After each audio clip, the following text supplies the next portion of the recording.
Bienvenue sur l'After. Tout seul, produit. Du coup, j'espère que vous allez bien.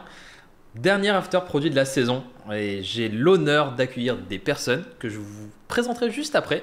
Parce qu'on va lancer un petit teaser pour le Choc des Titans. 9 heures de live, 25 guests. Et c'est parti.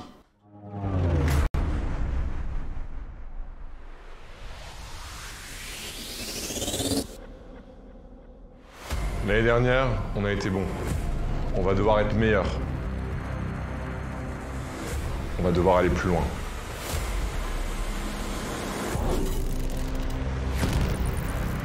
Le monde compte sur nous.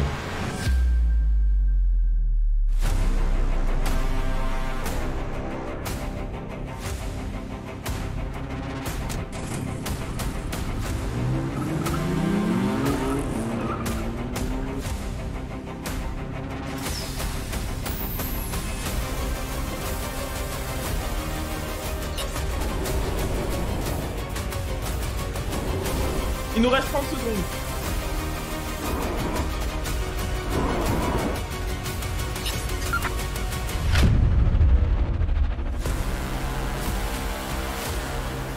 On ne fait pas un peu trop là? Hop. J'espère que le teaser vous a plu. Et j'ai l'honneur d'accueillir deux incroyables personnes. Isabelle, bienvenue. Bonjour Marcel. Tu vas bien? Très bien et toi? Ça va, ça va. Pas trop stressé? Terrifiée. Ça va très très bien se passer. Je suis sûre que ça va bien se passer. Et Naji, comment tu vas? Salut Marcel, ça va très bien. Merci de nous accueillir. Merci à vous de venir pour ce dernier épisode de l'After Produit avant le Choc des Titans. Et ça va être assez énorme pour le 6 juillet, du coup, pour le Choc des Titans.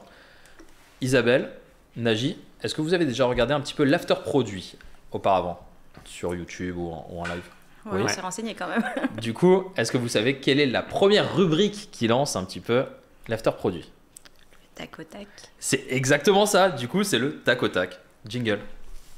Il n'y a pas de jingle, du coup. On me dit dans l'oreillette qu'il n'y a pas du tout de jingle. Donc, on va lancer le tac au tac. Donc, c'est un tac au tac. Je vais vous poser des questions. Vous devez y répondre du tac au tac, tout simplement. Isabelle, je vais commencer par toi. Ok. Est-ce que tu es plutôt pizza ou faritas? Pizza. Pizza. Quelle pizza? Classique, margarita. Margarita. Ouais. Ok, simple, vraiment. Ouais. Plutôt cool. Oldies but goodies, tu sais. Ok, Ouais. plutôt pas mal. Ouais. Application mobile ou application desktop? Mobile. Pourquoi? Je passe ma vie sur mon téléphone, malheureusement, ouais. Il faudra faire le test, regarder le nombre d'heures activées d'écran Je pense que c'est un peu trop... je pense que... en sueur. Isabelle en sueur. Un peu trop. Ok. Phase de discovery ou phase de priorisation? Plutôt la priorisation. Pourquoi? Ça fait partie du job quand même Ouais, mais d'aider les équipes. Mais c'est là où aussi t'as du clash. Ouais. Moi je veux ça. Et Mais j'aime après bien le ça. stakeholder qui arrive. Tu aimes bien rentrer Ah dans- ouais. Ouais, c'est pas mal. Non, mais en réalité, c'est là où on définit, là où on va délivrer le plus de valeur et qu'on s'assure qu'on va délivrer le plus de valeur. Donc, c'est toujours des bonnes discussions et c'est toujours bien de confronter les perspectives des uns et des autres. Donc, j'aime bien cet exercice de priorisation. T'es une des premières personnes, je crois, dans tout l'after produit qui me dit ça, qui préfère la phase de priorisation. C'est beau. Écoute, j'aime bien me différencier. En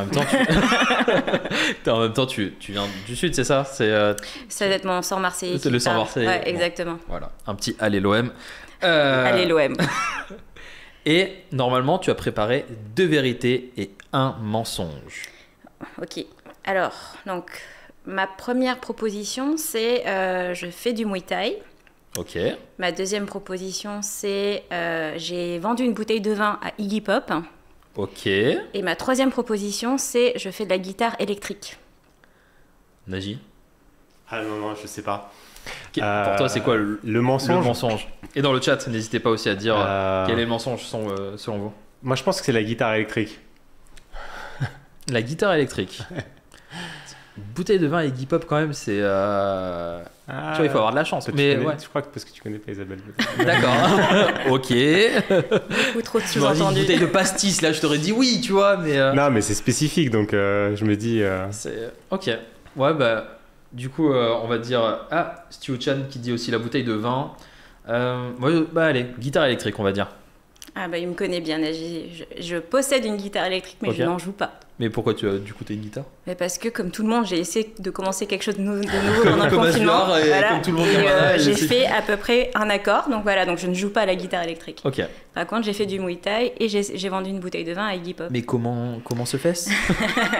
C'est une longue histoire, mais pour la faire courte, dans une de mes précédentes vies, j'ai travaillé pour une société qui vend de l'épicerie fine en import-export. Ok. Et ils ont une petite boutique et quand tu commences chez eux, il faut commencer par la boutique. Et la boutique est plutôt fréquentée par des gens célèbres, parce que c'est à Miami, j'ai oublié de le préciser.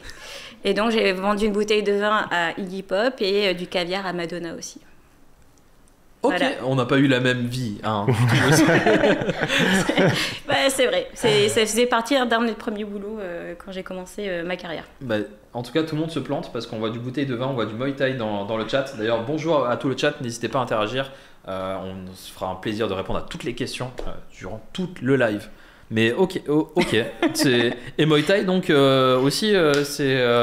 Bah écoute, quand tu vis en Asie du Sud-Est, c'est une des activités qui Entre t'intéresse. Miami et l'Asie du Sud-Est, non, mais c'est complètement normal. Non, Oui, mais ok. voilà. Bah, du coup, on est, tu vois, on l'écoute quand elle priorise, on se prend pas trop la tête. Ah ouais, c'est comme ça que vous priorisez. Exactement. Il y en Et a comme qui je suis ont- plus petite, je maîtrise mieux les low kicks que les high kicks. tu Ok, vois, voilà. d'accord. Ouais, c'est pour casser les Casser genoux. ouais. Voilà. Ouais. Ouais. Non, mais je suis gentille en vrai.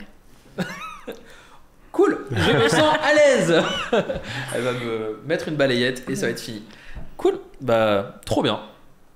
Naji, C'est moi. entends ma voix. Comment vas-tu? Très bien. Ça va, pas trop stressé non plus? Non, ça va. Ça se passe bien. Écoute, pareil pour toi. Est-ce que tu es plutôt le langage C ou du Node.js? Je vais dire Node.js quand même. Ok. T'as connu un petit peu, enfin, langage Ouais, j'ai fait du C, du C++ à l'école et Ouais.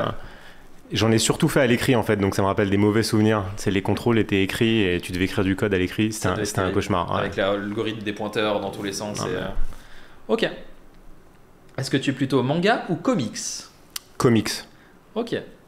Je te pose la question parce qu'on s'est vu et tu m'as demandé la figurine Tsume, donc je me suis dit peut-être que. Ok. Et du coup, tu regardes quoi ou lis quoi comme comics? C'est plutôt parce que avec l'univers Marvel très même récent et tout, mais quand j'étais plus jeune, c'est vrai que c'était plutôt les mangas, comme Dragon Ball Z, Naruto, Ok. ça des périodes différentes. Ok. Isabelle, tu lis des comics, enfin tu regardes un petit peu le MCU, Marvel, Ouais, je Cinematic pense Universe que plutôt Marvel. Marvel. Ouais. Ok. Trop cool. C'est bien. Team quoi? Captain America, Iron Man. Iron Man. Iron Man. Captain America. Et voilà, donc ça va. Je vais me ranger de son côté un désolé. on va éviter. Ok, trop cool. Est-ce que tu préfères être un excellent manager ou être un expert dans un domaine technique, tu vois, sur le Node ou une techno Non, un excellent manager. Ok. Ouais. Pour toi, c'est quoi un excellent manager? Je vais emprunter une citation de mon manager. C'est avoir des équipes heureuses et productives. Ok. Bonne définition. Ça fait très Gandhi, mais. Après, on dit souvent que le management, c'est comme le bonheur, chacun a sa définition. Ok.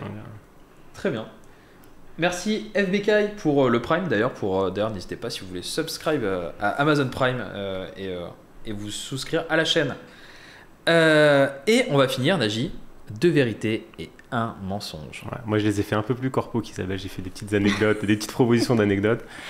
La première, c'est que je suis arrivé à mon entretien chez Miracle sans aucune idée de savoir ce que c'était qu'une marketplace ou une place de marché. J'étais très peu en ligne.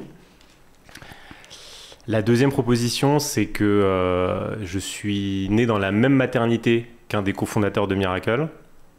Ça, c'est fort. Et la troisième proposition, c'est que j'achetais des vêtements en étant ado chez le grand-père d'un autre cofondateur de chez Miracle. Et en fait, ça va être 3 vérités. On va se dire. Isabelle, tu penses quoi? Alors, je connaissais la première anecdote, donc je pense qu'elle est vraie. Ok. J'espère que j'ai pas de bêtises, sinon je vais être mal. Comme ça, je dirais la deuxième, la maternité. La maternité. D'ailleurs, il y en a qui parlent par rapport au contrôle écrit pour le C. Un peu difficile. Je dirais aussi la maternité aussi. Quoique, non, non, la troisième. Je pense, la troisième. C'est faux. C'était la première? C'était la première, ouais. Mais non. Si. Je me rappelle que tu... Isabelle. Bon, ok. Je dois confondre avec un autre VP Engineering, je suis désolée. Je te faisais confiance. Ah non, mais ouais, écoute. Non, j'avais un compte vendeur sur la marketplace de Rakuten, Price Minister. À l'époque, déjà en 2006-2007, je vendais des livres. Ok. Donc, Et donc, tu es né dans la même maternité que... Adrien. Ok. Et j'achetais des vêtements au grand-père de Philippe. Donc c'est vraiment une histoire de famille presque, d'amis. Ou vous connaissiez après Pas du tout. Ou... Tout ça, on l'a découvert pendant l'entretien. Ah, ça doit être incroyable. Ouais, à partir de mon adresse. Ça doit faire... Mais non. Pour cacher le fait que tu ne connaissais pas la marketplace. Non. Ok, j'ai essayé, mais non. Ok. En tout cas, tout le monde se demandait, ouais, les trois ont l'air d'être vrais. Donc Ouais. c'est plutôt cool. Bon, on a appris un peu à vous connaître au travers de petites questions, mais comment est-ce que vous en êtes arrivé là? Comment toi, Isabelle, t'es arrivée CPO de chez Miracle? Explique-nous aussi ce que c'est Miracle. Comment, pourquoi tu es là?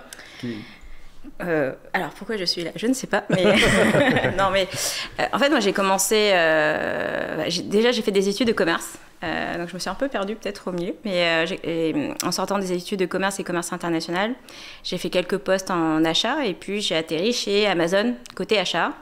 Et très très rapidement, je me suis rendu compte que en fait, ce qui me plaisait, c'était la gestion de projets techniques, travailler avec sur des problèmes qu'il fallait résoudre. Et du coup, j'ai réussi un peu en suppliant à avoir une mobilité interne pour faire du product management.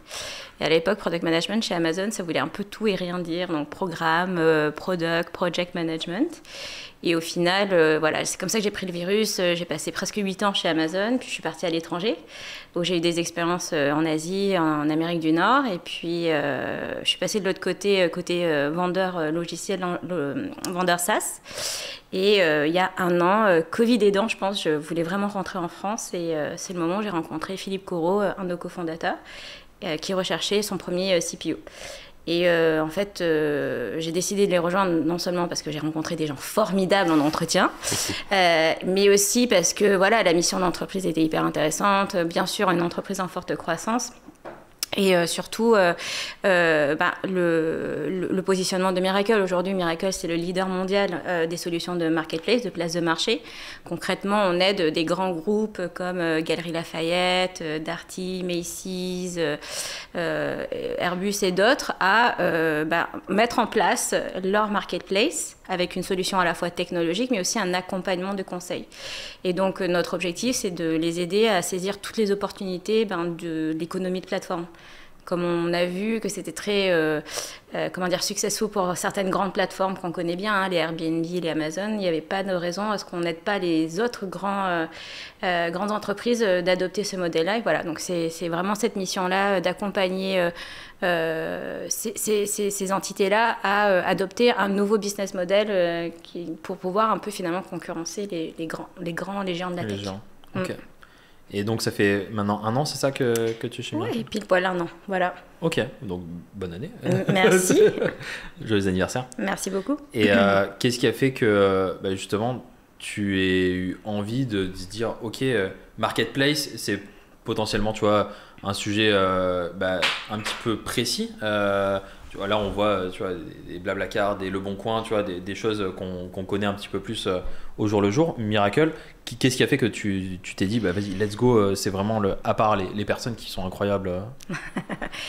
Écoute, ce qui est hyper intéressant avec Miracle, c'est finalement, on accompagne aujourd'hui plus de 350 grandes entreprises. Donc, on a des très, très beaux logos qu'on accompagne aujourd'hui. J'en ai cité quelques-uns. Il y a une diversité, du coup, de problématiques parce qu'on sert aussi bien des organisations qui font du B2C, du e-commerce B2C, mais aussi des grands groupes qui font du B2B. Donc, la diversité des problèmes à résoudre était suffisamment importante pour attirer des gens comme moi pour essayer de résoudre ces enjeux-là. Et puis, il y a une vraie envie comme en anglais on dit level de playing field, c'est vraiment de dire on ne peut pas se dire qu'il n'y a que des gens de la tech qui peuvent saisir cette opportunité-là, on doit aussi donner sa chance aux autres. Et j'ai beaucoup aimé cette mission. Donc, et après, c'est vrai que, comme je disais avant qu'on commence, c'est qu'en tant que leader produit, on a un produit qui est extrêmement moderne et extrêmement bien développé au cours des années. Je lance un peu des fleurs, Nagy. Ce qui fait que quand on n'a pas ou peu de dettes techniques à gérer, on n'est que sur l'innovation. Et là, l'année dernière, on a lancé 200 nouvelles fonctionnalités. C'est quand même très rare d'être dans cette opportunité de pouvoir innover autant, lancer autant de nouvelles fonctionnalités en si peu de temps. Donc, c'est quand même assez sexy à rejoindre. C'est vrai qu'on est moins connu que certaines marques de grand public parce qu'on est une solution B2B. Mais au final, tout le monde nous utilise tous les jours sans le savoir. C'est fou. À chaque fois que vous allez acheter sur une marketplace, on a beaucoup de clients en Europe, aux États-Unis, il est fort probable que la techno qu'il y a derrière, c'est Miracle. Et quand même, il y a une petite fierté chauvine derrière tout ça, de dire que c'est en plus une entreprise française. Et GoBoost aide un petit peu aussi, du coup, parce que c'est incroyable de se dire, finalement, tu impactes des millions et des millions d'utilisateurs, c'est fou. Alors c'est vrai qu'on n'y pense pas, mais c'est vrai. C'est vrai que c'est des millions et des millions d'utilisateurs. C'est fou. Trop cool. Voilà. Naji? Bah moi, je suis arrivé chez Miracle un peu par hasard aussi. Hein.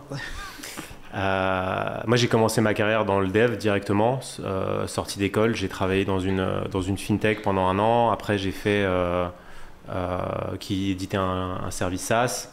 Après, je suis allé bosser pour une boîte de CRM, pareil, qui voulait transformer, qui avait un CRM on-prem et qui voulait le transformer en une solution SaaS. Donc, ça a été mon deuxième job de faire cette conversion. Après, j'ai fait un peu de service et c'est en faisant du service que j'ai rencontré Philippe et Adrien. Et la question s'était posée de soit aller bosser chez Miracle le 2 janvier 2012 ou Bureau Veritas. Donc, j'ai pas trop réfléchi. Ils avaient l'air sympas, les 2 cofondateurs, Philippe et Adrien. Donc, et puis, la chance de pouvoir démarrer un projet from scratch avec des gens qui m'avaient, dès les premières discussions, assez impressionné dans la vision qu'ils avaient, dans ce qu'ils voulaient construire. Et les ambitions qu'ils avaient, qui sont toujours, mais qui dès le début étaient hyper ambitieuses, hyper motivantes. Voilà, ça m'a convaincu qu'il fallait que je les rejoigne et maintenant ça fait 10 ans, un peu plus de 10 ans et 4 mois. C'est fou. Ouais, c'est fou. 10 ans dans la même entreprise, c'est ouais, rare. 10 ans dans la même entreprise et enfin, c'est même presque 30% de ma vie. Miracle, c'est plus que 10 ans quoi. C'est ok. Et justement, on va lancer le premier sujet par rapport à ce que tu es en train de dire. C'est que 10 ans, donc tu as vu le tout début de Miracle jusqu'à maintenant. Les équipes ont grossi. Un peu. Forcément, je pense. Il y a eu des nouvelles personnes, Isabelle. Comment est-ce que vous avez vécu là, ces dernières années en termes d'organisation? Parce que vous avez grandi, on en parlait hier justement, où vous êtes passé de 120 à plus de 200 je crois sur une année. Comment est-ce que vous avez évolué? Parce qu'en termes de nombre c'est cool, mais il y a toute une orga derrière. Comment vous êtes structuré actuellement? Tu veux prendre? Non, vas-y, je te laisse. Ok. Déjà c'est pas un exercice facile. Bon, une boîte en hyper croissance, Miracle ou pas, finalement c'est sans cesse en train de se réorganiser. On est 20, on est 30, on est 50, on est 75, on démarre des nouveaux produits, on accumule un peu de dettes, on change d'hébergeur, donc c'est constamment en train de se réorganiser. Je pense que organisationnellement, le plus grand pas qu'on ait fait, ça a été pendant ces 2 dernières années, et suite à l'arrivée d'Isabelle, où on a fait une réorg très fonctionnelle en squad. Et on a vraiment essayé de construire une orga qu'on appelle Miracle Labs, où on crée des squads qui sont des groupes de 8 personnes, avec un PM, un lead dev squad lead, 6 devs et un QA. Et ces équipes-là, elles sont regroupées au sein de piliers, qui sont des grands pendants fonctionnels de notre plateforme. Tu as le catalogue, tu as la gestion des vendeurs, sur les métiers d'e-commerce qu'on pratique. Et ce qui était important, c'est de pouvoir leur donner beaucoup d'ownership.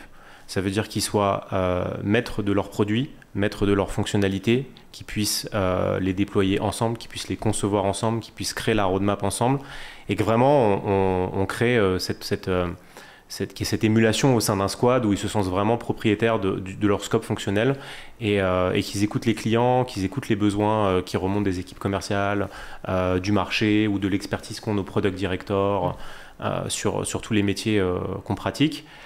Et ça a pris quoi? On a bien mis 3-4 mois en process à faire beaucoup de déj. Je me souviens, ça s'est fait au sein de l'été dernier où tu fais ça en parallèle de tout ce que tu essaies de faire et des problèmes que tu as et des avant-ventes que tu as et de tout. Donc ça s'est fait avec nos équipes qui étaient vraiment motivées par l'arrivée d'Isabelle et de pouvoir s'organiser, d'avoir plus d'ownership et de mieux se structurer. Et on a fait beaucoup de déj de boulot où on a fait travailler des engineering managers, des product managers sur la vision qu'Isabelle et moi on partageait et de ce qu'ils en pensaient et d'avoir leur feedback, et d'analyser leur feedback. Donc c'est pas évident, surtout que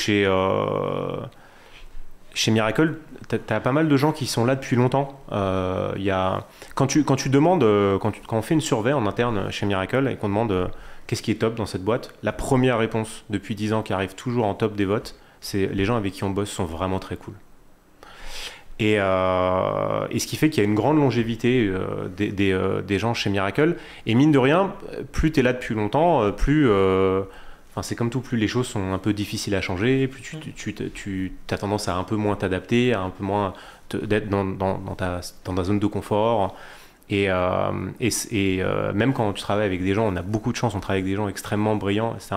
Réussir à les motiver sur ces aspects organisationnels, sur les nouvelles responsabilités, parce que ça, mine de rien, cette organisation, elle nous a permis aussi de donner beaucoup plus de responsabilités à des gens qui en avaient moins dans l'organisation. Et dans une boîte où tu as plus de 250 personnes dans les équipes tech, tu as quand même pas mal de gens qui veulent aussi avoir plus d'ownership, plus de responsabilités.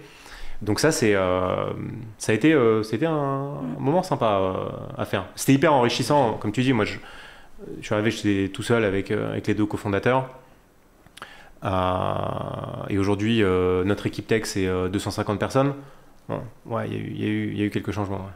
Ouais. Et donc 250 personnes sur la partie tech. Combien il y a de personnes sur la partie ça englobe la partie engineering et produits. C'est tout labs pour nous, c'est 250 personnes et il y a à peu près une quarantaine de personnes côté produits. C'est énorme. Ouais.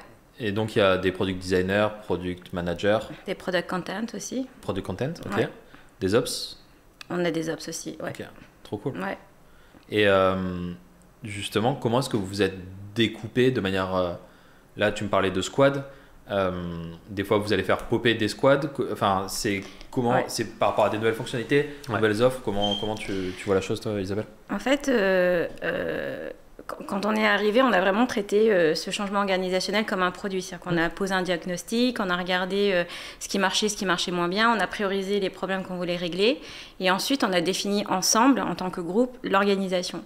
Et j'en suis peut-être à ma 4e scale-up maintenant. Okay. Ce que j'ai appris, c'est qu'en fait, les frameworks qu'on nous apprend dans les bouquins, c'est bien dans les bouquins.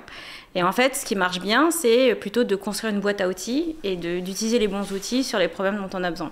Et donc chez Miracle, effectivement, on parle de squad, mais c'est pas tout à fait au sens strict du terme. Et en fait, on a 2 types de squads. On a ce qu'on appelle les core squads qui sont vraiment organisés fonctionnellement, parce qu'en fait, c'est ce qui marchait le mieux pour notre produit. Comme on a un seul code base, un seul code source qui sert tous les typologies de clients, on n'a pas des versions différentes ou des branches différentes. Donc c'est ce qui faisait le plus de sens pour nous d'être organisé en portefeuille fonctionnel avec des squads core. Et quand on a besoin, on crée des project squads parce qu'on a des projets qui vont avoir un début, un milieu, une fin, avec un scope bien défini. À ce moment-là, on les monte, on prend les personnes qui sont les plus pertinentes, on les met ensemble et on les fait travailler dessus. Et quand ils ont fini, ils reviennent dans leur squad respectif. Okay. Mais l'idée pour nous, c'est d'avoir vraiment des core squads qui sont spécialisés dans leur portefeuille respectif de produits. Parce que j'aime bien toujours prendre cette image, si tu reviens à la définition de squad ou S-squad en français, ça t'as un peu cette image un peu militaire. C'est le groupe de Navy Seal, tu les mets dans n'importe quel environnement un peu challenging et ils vont réussir parce qu'ils ont appris à travailler ensemble, ils ont appris à développer un langage commun, ils ont appris à affronter les difficultés ensemble et donc ils peuvent surmonter les obstacles ensemble. Et on aime bien l'idée que non seulement ils développent cette expertise au fil de l'eau, mais aussi que finalement ils apprennent à travailler comme une équipe. Et l'équipe, c'est pas que les devs d'un côté, les PM de l'autre, c'est vraiment tout le monde ensemble. Voilà. Et donc ça, c'est ce qu'on essaie de développer au sein de nos équipes, c'est cette cohésion d'équipe. C'est d'ailleurs une de nos valeurs, hein, le work hard together, c'est vraiment ça. Et donc la notion de squad s'inscrivait très très bien dans ce concept-là, avec notre typologie de produits, avec la maturité technique qu'on avait, ça marchait très bien. Quand tu parles de core squad, c'est par exemple la connexion enfin, c'est des énormes domaines fonctionnels Ouais, comme expliqué Naji, on a tout un pilier catalogue par exemple, et du coup on a 3 squads différentes qui travaillent dans le catalogue. On a une squad qui va plus être orientée sur tout l'aspect onboarding du catalogue de nos vendeurs pour qu'ils puissent charger notre catalogue. Il y a toute une partie qui est plus orientée sur la gestion de tout ce qui est prix, gestion des offres, inventaire. On va avoir une équipe qui va être plus sur la partie configuration où on utilise pas mal d'intelligence artificielle pour pouvoir gérer les catalogues. Parce qu'il faut savoir que c'est des volumes assez conséquents. On a des clients aujourd'hui qui ont 70-80 millions de références via la marketplace. Donc ça veut dire qu'il faut qu'on gère ces volumes-là. Et donc chaque squad a sa spécialité avec ses KPI, ses North Star Metrics, sa mission, clairement définie dans une squad charter. Et en fait, ils avancent comme ça. L'avantage, c'est que finalement, tu peux bouger d'une squad à l'autre et tu retrouves un peu les mêmes façons de travailler. Maintenant, nous, on n'impose pas du tout un framework à chaque squad. Ni Scrum, ni Kanban, en fait, c'est exactement. Chaque équipe définit sa meilleure façon de travailler. Ça peut être Scrum, Kanban, ça peut être Scrum Ban, ça peut être ce que tu veux. À partir du moment où ils ont défini leur feuille de mission ensemble et qu'ils ont compris ce qu'ils avaient à livrer, ça permet vraiment, finalement, de descendre au maximum le centre de gravité de décision. Du coup, bien sûr, Naji et moi, on essaie de donner une direction, on a les objectifs d'entreprise, mais après, chaque pilier et puis chaque squad, on essaye de leur donner le maximum d'ownership. Il y a toujours un effet top-down, bottom-up, bien sûr, mais l'objectif, c'est vraiment de leur donner l'ownership sur leurs produits, quoi. Et c'est ce qui fait aussi la force des belles entreprises, c'est si tu donnes de l'autonomie, en fait, à chaque fois, à ce moment-là, en fait, les personnes sont contentes et restent aussi dans l'entreprise. Ouais. Si tu leur dis quoi faire exactement, à un moment donné... Et on essaye au maximum. Après, il y a toujours, quelque chose. On a un changement de régulation, il va falloir prioriser le changement de régulation parce que c'est obligatoire. Mais c'est vrai qu'on essaie au maximum de donner le maximum de ownership à nos équipes. Okay. Et c'est ce qu'on revoit aussi finalement ressortir à la fois dans les scores de satisfaction, par exemple, de nos employés, parce qu'on fait ça de temps en temps. DNPS interne. Oui, exactement. Ou quand on fait même juste du feedback, on voit que c'est le changement qui a apporté le plus de satisfaction sur quand même une majorité de nos employés. Ok, trop cool. Top. On a une question du chat pour Naji, de Alex Supercool, qui te demande, est-ce que tu fais encore un peu de tech ou plus du tout? Et si plus du tout, est-ce que ça ne te manque pas du tout? J'en fais encore. Okay. Je code pas, évidemment. J'ai pas envie que je fasse bugger tout. Je crois que la dernière fois que j'ai codé un truc sur la plateforme, c'était fin 2015 ou début 2016. Donc ça fait quand même un petit moment. Je fais encore pas mal de conception technique et d'arbitrage sur les façons d'héberger, plutôt ce genre de choses-là. Mais pas plus tard que ce matin, j'étais dans une conception tech sur la façon dont on allait archiver des données assez sensibles pour restitution aux clients quand ils font la demande. Voilà. J'aime bien participer à ça, c'est un sujet assez sensible. Ça m'intéresse de savoir quelles sont les idées, comment est-ce qu'on compte le faire, comment est-ce qu'on compte le sécuriser. Ça, c'est ce que j'adore faire. Trop cool. Top. Et toi, justement, Isabelle, est-ce que tu as écrit une US récemment?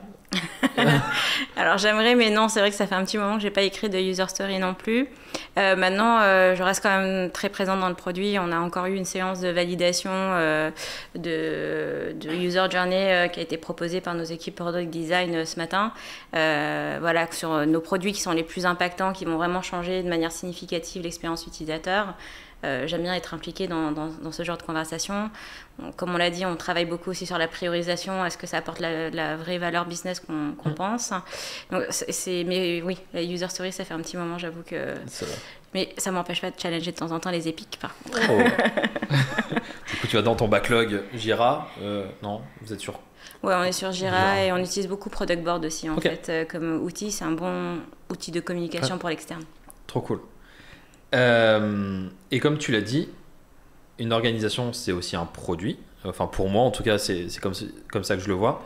Mais comment est-ce que tu te dis, ok, en fait, je vais faire évoluer mon organisation? Qu'est-ce qui fait que là, il y a un élément déclencheur? Est-ce qu'il y a un élément déclencheur qui fait que l'organisation, on se pose et à ce moment-là, on voit qu'il y a un trou dans la raquette et on fait évoluer l'organisation? Est-ce que c'est finalement au jour le jour, on voit qu'il y a des petites interactions, donc on met un petit process à droite, un petit process à gauche, et finalement c'est un amas finalement de petits process. Comment est-ce que vous vous êtes dit, là, grosse réorganisation, là il faut vraiment qu'on change cette organisation de manière globale? Moi, je l'ai vécu à la taille des équipes. Quand tu as des squads qui commencent, avant qu'on soit en squad, quand on disait juste équipe A, équipe B, équipe C, qui avaient des noms un peu plus drôles que ça. Mais la taille, des trucs pas. Ok, on va se faire ban Twitch. CSI, ça marche. Ah oui, c'est vrai. Les autres. Donc la taille de ces équipes. Après, ça a souvent été la base d'une réorganisation ou de changements assez structurels. Ça a été la prise de confiance d'inefficacité. Voilà. Tu commences à perdre du temps tu te rends compte que il n'y a pas suffisamment d'alignement, qu'on fait trop d'aller-retour entre l'acceptance d'une user story et ce qui avait été déterminé au début. Quand Isabelle est arrivée, elle nous a beaucoup parlé elle nous a apporté pas mal l'expertise de ses précédentes scale-up sur quels sont les artefacts très importants à construire au sein d'une squad ou d'un pilier avant de s'engager à partir du discovery, avant de s'engager dans le développement. Et c'est ce genre de pratiques et c'est ce genre d'outils dont on avait besoin. Plus tes équipes grandissent, et plus c'est compliqué de tout gérer et plus vous faites des choses en parallèle. Plus tu as besoin de petits outils comme ça. Et ça te saute pas forcément aux yeux d'un coup. Au bout d'un moment, tu te rends compte que tu as fait 2 épiques sur lesquels tu as eu beaucoup de problèmes. On fait des post-mortem systématiquement quand on a un problème. Okay. Cool. Et là, on se dit, bon, bah voilà, on aurait dû faire ça comme ça, on n'aurait pas dû faire ça comme ça. On n'a pas peur d'établir des responsabilités. Tu vois, enfin, on juge pas les gens à leurs erreurs, on juge plutôt les gens à la façon dont ils vont se comporter une fois qu'ils ont fait leur erreur, nous-mêmes, et on se l'applique beaucoup à nous-mêmes. Donc ouais, au bout d'un moment, tu te rends compte qu'on n'est plus suffisamment efficace. On est dans l'e-commerce, on développe une solution avec des concurrents, avec souvent des prospects ou des clients qui imaginent qu'ils vont le développer en interne. Et pour être le plus compétitif sur notre marché, il faut développer beaucoup de fonctionnalités, que ce soit B2C, B2B, gestion de l'onboarding, la qualité de la gestion d'une plateforme. Et on est dans un monde où tout va très vite, donc rester performant avec la meilleure qualité possible, ça a toujours été un critère hyper structurant chez nous. Et il n'y a pas des fois des problèmes d'ego sur de la réorganisation, parce que celui qui a pondu l'organisation d'avant, ça peut être aussi son bébé, tu vois, je pense que... Si tu veux, ça fait partie des choses qui sont difficiles dans le management, mais je pense que systématiquement, on arrivait à la prise en compte des problèmes qu'on essayait de résoudre en se réorganisant était partagée. Les post-mortem permettaient à tout le monde de mettre le doigt sur ce qui allait pas, là où on devait s'améliorer. Donc on n'a pas, honnêtement, on n'a pas eu de gros sujets à ce niveau-là. On n'a jamais eu une réorg et le lendemain de la réorg, tout le monde dit ça, c'est jamais arrivé. Ce serait terrible. Et ce serait assez terrible. On a 2 questions du chat. On a Stavax42 qui vous demande comment est-ce que vous intégrez le support SAV client dans vos process de squad. Ah, c'est une bonne question. C'est vrai que c'est une bonne question. Alors, moi, j'ai le support, ça a été sous mon aile pendant pas mal de temps. Maintenant, okay. C'est les équipes Customer Success, Client Success, qui les pilotent. Il y a en 2013, vers mi-2013, on a commencé à avoir nos premiers clients live qui faisaient du business sur la plateforme. Donc des premiers besoins vraiment en support très réactif et d'une grande qualité. On s'est inspiré, parce que les grands copies, de pratiques qu'on a appelées le firefighting. Je pense qu'il y a pas mal d'autres boîtes qui appellent ça comme ça. Où en fait, à l'époque, on fait toujours ça. On prenait un développeur de chaque équipe pendant un sprint, okay. Et ils changeaient physiquement de place, ils prenaient leur laptop et ils allaient s'asseoir en face des équipes support. Et donc en fait, tu avais l'équipe support qui faisait le support niveau 1 et niveau 2. Et dès que ça devenait un peu trop compliqué ou un peu trop axé performance, sécurité, ils avaient les développeurs en phase 2 directement pour pouvoir résoudre les problèmes. Et ces développeurs, pendant ce sprint, ils étaient dédiés à 100% au support. Ou à l'amélioration de petits outils internes ou de choses comme ça. Mais ils n'étaient pas comptés dans la vélocité d'une équipe à ce moment-là. Vraiment, on les mettait de côté. Vraiment... Et leur objectif principal, c'était on trouve un bug, on trouve un problème, ou un client ne comprend pas quelque chose, on l'aide. Et on essaie de le résoudre le plus rapidement possible. Et ça fait 8 ans qu'on fait ça. Bah là, du coup, tu as une SLA qui est hyper réduite. C'est en gros, le développeur, il sait exactement... Ouais, et ça a beaucoup de sens avec notre modèle économique, si tu veux. On est sur un modèle win-win-win, où c'est une relation déjà tripartite entre des opérateurs de marketplace qui sont nos clients, des acheteurs et des vendeurs. Quand une vente se fait, tout le monde doit être content. Le client, il est content de ce qu'il a acheté. Le vendeur, il est content de vendre, et l'opérateur, il est content de prendre des commissions sur des produits qu'il n'a pas eu à stocker, etc. Et nous aussi, on prend une commission sur cette vente. Donc, à partir du moment où nos clients ne peuvent plus faire de business, nous aussi, on ne fait plus de business. Et donc, finalement, le cercle vertueux. Ouais, le SAV, il est... Super important. Et après, l'équipe support, c'est pas que des bugs ou des problèmes urgents. Ah ouais. Parfois, c'est aussi de vraies demandes de la part des clients d'amélioration. Du coup, on a travaillé pour avoir une intégration directe entre les outils de nos équipes support et nos outils produits pour collecter toutes ces demandes-là. Donc, on a à la fois les stats, mais aussi les remontées de l'équipe support. Donc, Zendesk et Product Board sont immédiatement intégrés. Donc, tous ces insights qu'on collecte, on les a directement. Donc, c'est aussi une source d'idées assez précieuse pour notre roadmap quand on doit collecter des idées, collecter des stats. Ok. Je sais qu'on avait parlé, nous, avec Ledger, qui ne peut pas avoir de données, par exemple. Et sa seule donnée, c'était aller sur la FAQ et voir en fait quelles étaient les questions les plus posées pour pouvoir débugger des choses sur... Intéressant. C'est assez Mais c'est un autre avantage, cette mécanique, c'est que tu confrontes les développeurs aux problèmes qu'ont les clients en utilisant le produit qu'ils développent eux-mêmes.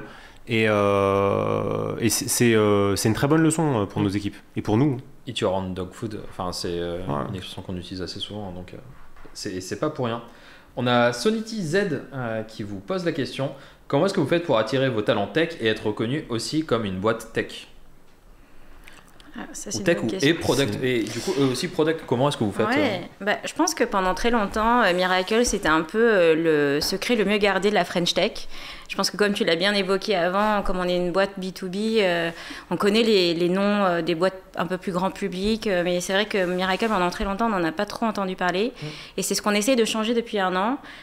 C'est d'être plus identifié et reconnu. Donc c'est pour ça déjà qu'on est là aujourd'hui. On essaye de parler un peu de nous et ce qu'on fait, mais pas que. On a ouvert notre blog tech. Ça nous permet aussi de montrer un peu plus ce qu'on fait, de parler de nos innovations, de nos contributions à l'écosystème tech. On a pas mal de grandes conférences où on est présent aussi et on est reconnu maintenant comme un influenceur, ou en tout cas parmi ceux qui créent aussi la façon de travailler. Alors je vais me la péter 2 minutes, mais notre Head of Design a été retenu à la conférence Figma il y a quelques semaines pour présenter notre content system et comment on l'a intégré dans nos process de développement design et produits. Et on est très fiers qu'une boîte française ait pu être représentée à San Francisco parmi les grandes startups de la Silicon Valley. Et donc voilà, on essaye d'être beaucoup plus visible, beaucoup plus présent, et de montrer qu'on est non seulement innovant au niveau de notre technologie, parce que oui, on a investi beaucoup, on a doublé notre taille de data scientist par exemple, parce qu'on croit beaucoup à l'intelligence artificielle, mais aussi on essaie d'innover sur la façon de travailler, que ce soit dans le produit, dans la tech, et on veut en parler un peu plus. Donc c'est notre stratégie aujourd'hui d'être beaucoup plus présent, de faire un peu plus parler nous. Et puis c'est vrai qu'avec l'actualité récente de Miracle, on a aussi gagné un peu en visibilité. Ça, c'est... Félicitations, du coup, aussi. Gentil. Merci. On a Jordi qui vous dit c'est trop cool de faire ça, envoyer les devs au support pendant un sprint, c'est que la win. Je pense que c'est quelque chose qu'on fait pas souvent, en tout cas que j'ai pas souvent vu, de mettre en fait quelqu'un de... soit product, soit tech sur... Chez nous, c'est pas une option. C'est cool. On envoie aussi les gens en rendez-vous client, hein. Comme ça ils écoutent ce que les clients ont à dire, donc ils sont en écouteur passif parce qu'avec Covid malheureusement on était quand même souvent sous Zoom, donc c'était pratique d'envoyer des gens écouter ce que les clients ont à dire, surtout dans les ateliers d'implémentation, donc ça leur permet aussi de comprendre à quel moment il y a des problèmes et quels sont les retours des clients à ce moment-là. Trop cool. Il y a Happy Bizdy 1217, donc on va dire HP, qui vous demande comment est la culture de collaboration entre product et engineering chez Miracle. Parce que je vais rebondir aussi par rapport à ça, parce que tout à l'heure vous avez dit il y a 250 tech et ça comprenait product et tech. Du coup j'ai l'impression qu'il y a l'air d'avoir quand même quelque chose de fort entre vous. Oui, enfin honnêtement, je sais pas comment ça peut marcher autrement. On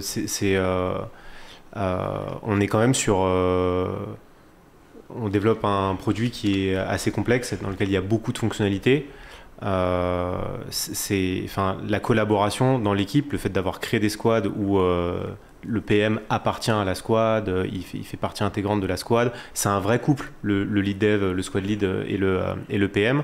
Et pareil, si tu remontes dans la hiérarchie, tu vas avoir le senior engineering manager qui va avoir un senior product manager, tu vas avoir un engineering director qui va avoir un product director, et enfin Isabelle et moi. Déjà, ça passe par une bonne entente à tous les niveaux. C'est hyper important, c'est de l'idée par l'exemple. Et si tu veux, honnêtement, on n'a pas souvent ce type de discussion chez nous, parce que de la même façon, quand tu vois, souvent, ou même dans des précédentes boîtes, tu avais les sales vendent tout et n'importe quoi, et après notre roadmap se retrouve. On est conscient de ce qu'on doit faire. Tu vois, on doit développer un produit qui doit être attractif sur le marché. Le job des sales, c'est de vendre notre produit le maximum. On doit faire le produit qui doit être aussi le plus attractif sur le marché. Donc, tu vois, il n'y a pas de conflit. L'un sans l'autre, ça ne marche pas. Donc, et c'est quelque chose que tout le monde absorbe assez rapidement dans la Miracle Academy. Quand tu rejoins, on va parler d'onboarding, je crois, un peu plus tard. Ça fait partie des sujets. Tu vois, vraiment, c'est pas que l'engineering et le produit, c'est nos cérémonies, labs, c'est-à-dire produit, design, IA, data, sont ouvertes à tout le monde dans la boîte. Si tu veux venir écouter la sprint review de tel squad, si tu veux venir à la démo de n'importe quel squad, c'est open. Tu viens, tu regardes comment le produit évolue. On a des gens de la finance qui se connectent à nos cérémonies pour venir voir comment nos fonctionnalités évoluent. C'est la culture de la boîte. Alors, je sais que ça fait un peu pays oui parfois, mais... Alors après, on se dit quand même, tout le monde a des opinions chez Miracle. Ça, c'est sûr. Mais l'avantage, c'est que c'est mieux en fait comme ça. Quand les gens ont des opinions, qu'ils les défendent, c'est-à-dire que c'est rare de voir les équipes engineering qui sont autant impliquées dans le business et qui sont capables de challenger le PM sur les enjeux business. Et inversement, on a quand même des PM qui sont très engagés avec leurs équipes techniques et qui vont aussi les challenger peut-être sur la façon dont ils font les API, etc. Donc il y a quand même des débats. Enfin, c'est vrai qu'on trouve toujours un compromis, on trouve toujours une façon de travailler ensemble. Mais c'est important, en fait, c'est sain de débattre des choses. Sinon, on fait tous la même chose et on ne sait pas si on va dans la bonne direction. Voilà. Donc, pour reparler de la priorisation plutôt, c'est toujours sympa de confronter les idées. Et je pense que c'est important chez nous d'avoir des gens qui ont des vraies opinions et qui maîtrisent suffisamment leur sujet pour se dire, OK, je peux aussi challenger ce que dit le PM sur la partie business et inversement pour le PM, pour le design ou les ingénieurs. Mais du coup, c'est quand même important. J'ai l'impression de plus en plus j'entends, je parle avec des CPO, plus ce binôme tech-product qui fonctionne bien, c'est quelque chose qui fait que la boîte explose ou en tout cas fonctionne très bien. Ou alors, justement, si le produit n'aime pas la tech et la tech n'aime pas le produit, à ce moment-là, c'est beaucoup plus conflictuel. Et en fait, c'est plus du challenge, c'est juste non, mais je suis pas d'accord avec toi et on ferme là la discussion et c'est pas une discussion en fait. Non, mais comme le disait Naji, à la fin de la journée, on a les mêmes objectifs, on a la même mission. Et on essaye tous de faire bien les choses, donc on trouve toujours une solution et on se rend compte à un moment donné que c'est l'un ou c'est l'autre qui avait raison, ou on trouve un compromis qui fonctionne bien. Et c'est aussi ça, il n'y a pas de bonne réponse dans le produit, c'est ça qui est hyper intéressant. Et donc à la fin de la journée, une fois qu'on a écouté toutes les idées, on se met d'accord sur ce qu'il y a à faire et on avance dessus. Et tu as des responsabilités. Oui, exactement. Les gens ont des responsabilités. Chacun. Exactement. Et en dernier ressort, c'est le PM qui est le patron de son produit, donc qui tranche. Donc on responsabilise vraiment les PM en disant, bah voilà, si tu prends la décision, si ça marche tant mieux, si ça marche pas, il faudra voir comment arranger. Mais c'est normal, c'est la responsabilité. On parle d'ownership, l'ownership, ça vient aussi avec la responsabilité que ça fonctionne. Complètement. Et vu que vous avez du coup une marketplace et qui a l'air d'avoir des clients dans le monde entier, est-ce que l'internationalisation a fait bouger votre organisation Est-ce qu'elle impacte votre organisation au jour le jour ou est-ce que vous avez des squads dédiés pour de l'international et des squads dédiés pour du local? Qu'est-ce qui... On l'a eu à une époque, après 2-3 ans, quand on a commencé à s'ouvrir à l'international. Au début, c'était évidemment franco-français. On avait créé une team 18N, je me souviens. Ouais, 18N. Qui était l'idée par... J'ai bien connu. Qui était dirigé par un ancien développeur de Miracle qui s'appelle Benoît Lateltin, qui est toujours chez nous. Aujourd'hui, c'est un peu différent vu que tu as l'ownership au sein de ton squad. Les sujets de ta squad, s'ils sont impactés par des sujets internationaux, tu vas devoir les traiter au sein de ton catalogue, si tu veux qu'ils soient multilingues. C'est pas toujours les mêmes enjeux au sein des différentes squads. Après, tu as des sujets un peu plus transverses, la traduction, les langues, peut-être Isabelle peut t'en dire plus, mais tu as aussi, dans l'internationalisation, tu as aussi beaucoup de législation et de regulation que tu dois... Mais ça, je pense qu'Isabelle peut plus. Ouais, en fait, c'est pas tellement l'organisation qui est impactée par l'internationalisation, mais vraiment la façon dont tu penses le produit. C'est-à-dire que d'un seul coup, il faut que tu penses ton produit pour qu'il soit internationalisé. Donc, comment est-ce que tu traduis dans toutes les langues sur lesquelles on sert aujourd'hui? Je dis pas de bêtises, mais on a plus d'une vingtaine de langues. Donc, aussi bien des langues qui se lisent de droite à gauche que de gauche à droite. T'as tous les caractères imaginables. On vient d'annoncer l'ouverture du Japon. Donc, il a fallu traduire notre application en japonais. Donc ça, c'est des enjeux. Et donc ça, c'est les enjeux au niveau produit, de s'assurer d'avoir une vraie stratégie de product content, justement, d'avoir les bons outils en place, d'avoir un content system qu'on est en train de développer pour faire en sorte que la localisation, la traduction en multilingue soit la plus facile possible pour nous. C'est la gestion aussi des demandes des clients, parce que les clients brésiliens n'ont pas forcément les mêmes attentes que les clients australiens. Et là, on a développé des moyens pour nous d'être beaucoup plus proches de nos clients avec ce qu'on appelle des User Advisory Boards. Et là, on a, avec chaque région, une session avec nos clients où on leur parle pour comprendre la réalité du terrain, qui n'est pas la même que l'Europe, qui n'est pas la même que les États-Unis. Donc ça permet de voyager un peu, parce qu'on part à Sao Paulo dans 3 semaines, là, mais aussi de rencontrer les clients et de leur parler, parce que nos clients, c'est des entreprises, c'est pas des utilisateurs comme toi et moi, donc il faut aussi être capable de comprendre leur réalité sur le terrain.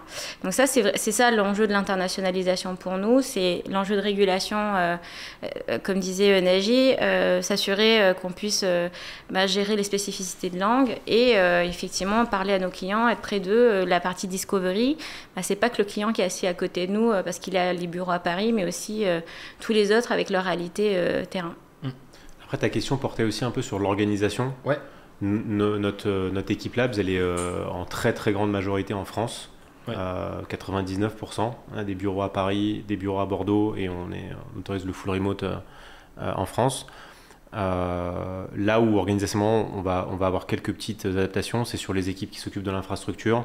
On va avoir 2 personnes aux US pour couvrir des amplitudes horaires un peu plus grandes. Et pareil sur le support. Là tu vois, on parlait de l'ouverture de Miracle au Japon. Bon, tu décides d'ouvrir Miracle Japon, l'un des premiers postes que tu recrutes, c'est du support au Japon. Il n'y a pas de... Tu vois, les Japonais, ils veulent parler japonais. Voilà, donc tu vois, tu t'adaptes aux cultures vers lesquelles tu vas. Voilà. Donc c'est surtout lié aux spécificités des gens avec qui on va travailler. Donc c'est infrastructure et support. On a encore une question du chat de Captain Nashiro par rapport aux sales. Justement, en parlant de conséquences, quand les sales vendent des features qui ne sont pas en cohérence avec la vision produit, comment est-ce que vous gérez ce phénomène? Si ça n'arrive pas. C'est vrai? C'est extrêmement rare. Non, mais faut être rigoureux, sinon tu t'exploses en plein vol.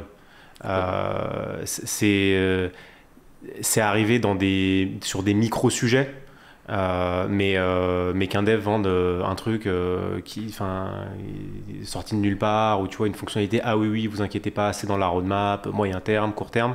Non, c'est interdit. Je rappelle quand même que le patron de la tech et du produit chez Miracle, c'est notre CEO, Philippe Corot. Et il se trouve qu'il est aussi le patron de tout le monde. donc les sales, ils font attention. Quand ils ont des demandes, il y a une bonne collaboration. Du coup, ils nous en parlent. Et on en discute et on regarde ce sur quoi on peut s'engager ou pas. On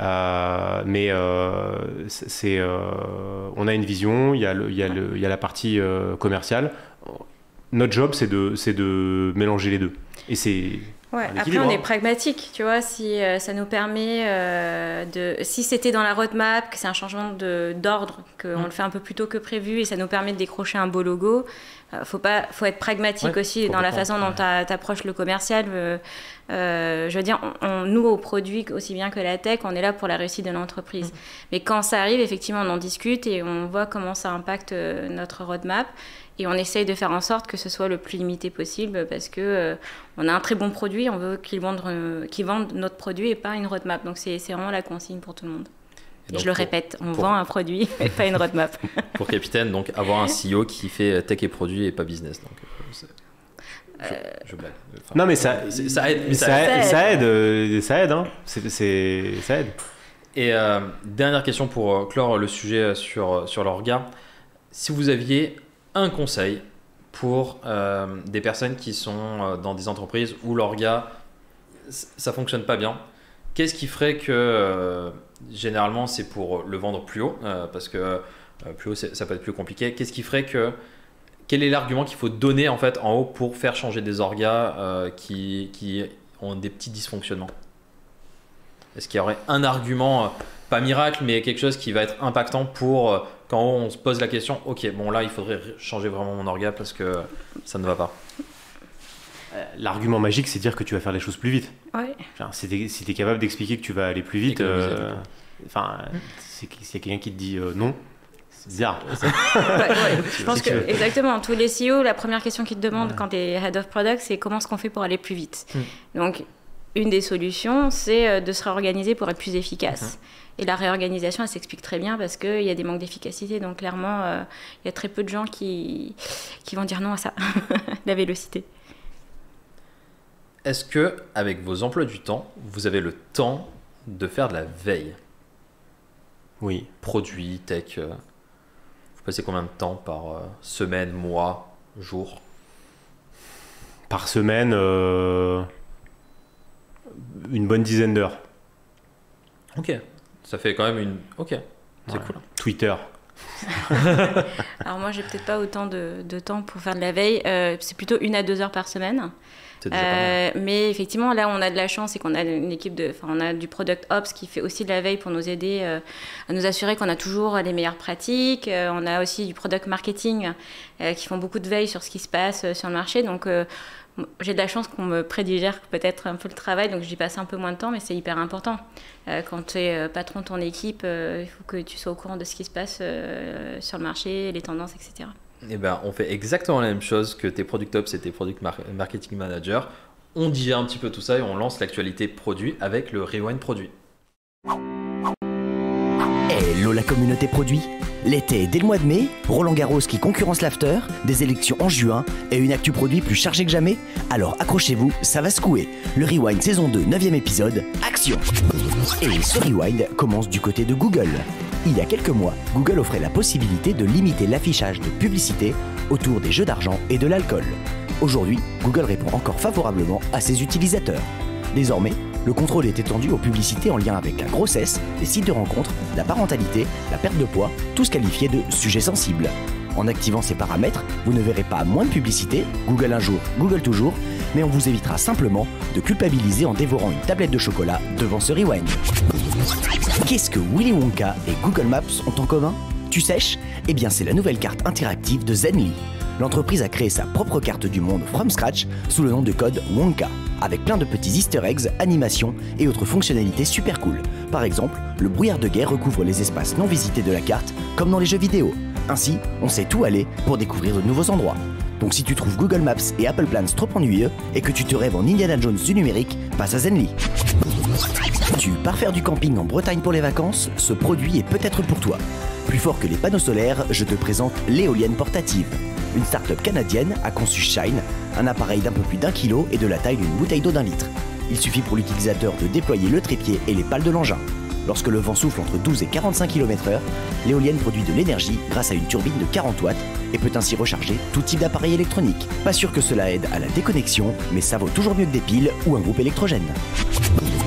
Va-t-on prochainement dire adieu à son portefeuille? Avec Apple et Google Pay, on peut déjà oublier nos cartes bancaires à la maison. C'est maintenant au tour de notre carte d'identité de se dématérialiser. Enfin presque, car si l'application France Identité est déjà disponible en version bêta sur le Google Play Store, elle a pour seule et unique fonctionnalité la production d'un justificatif d'identité à usage unique. Et cela uniquement pour ceux qui disposent de la nouvelle carte d'identité avec puce intégrée. Néanmoins, elle promet d'offrir prochainement la possibilité de prouver son identité, d'accéder aux services gouvernementaux, d'ouvrir un compte en banque en ligne, de valider une procuration ou simplement de prouver que vous êtes majeur. Les grands sceptiques de ce projet, la CNIL et l'Union européenne, très réticents à l'idée de devoir s'en remettre encore et toujours au système d'exploitation mobile édité par des firmes américaines. Le grand YouTube à l'assaut de ses concurrents? Eh oui, car les diffuseurs live quittent parfois le navire au profit de plateformes à plus forte visibilité et plus généreuses financièrement comme Twitch ou Reddit.